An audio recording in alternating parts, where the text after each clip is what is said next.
I applied to the fellowship at the Thomas Mann House with two colleagues, Rahel Yegi and Sabine Haag, and we decided to think about solidarity, because solidarity is a topic, a term, a concept, an idea very many people talk about these days. And the idea is that solidarity might be an answer to many problems democracies have today. The belonging together, the we the people, as the American Constitution says at the very beginning. And so we met here, basically, to explore the idea of democracy and solidarity from different angles, because I'm a lawyer and a gender studies professor and a socio-legal studies person, and my colleagues are philosophers, or sociologists and theorists, and so that was quite a conversation.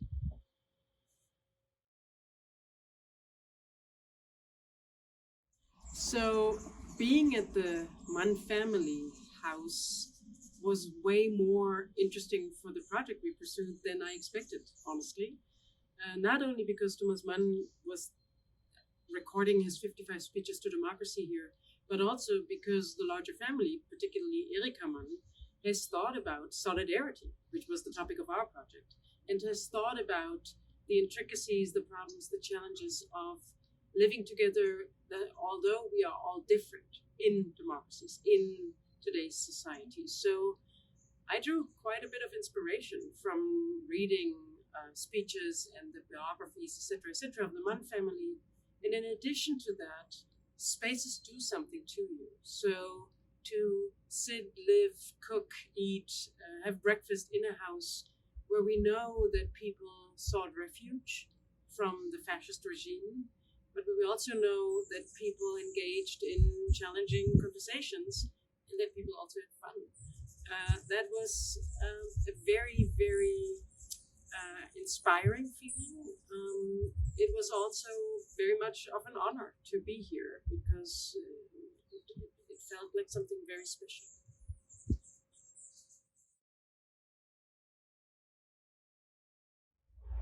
Democracy speaks to me right away.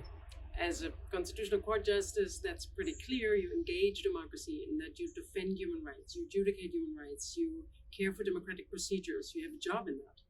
But personally, the vulnerabilities part also spoke to me, because as privileged as I am, living in Germany, in a affluent country, white, middle class, etc., I also did not always belong to the mainstream. So as a woman in a pretty male-dominated field, but also as an out homosexual, the first to be elected to such a position in the world, actually, vulnerabilities is something that is not an abstract concept. And so I appreciated the Thomas Mann House to define that as the annual theme. And for me personally and professionally, that is the question of the day. So it was a fit.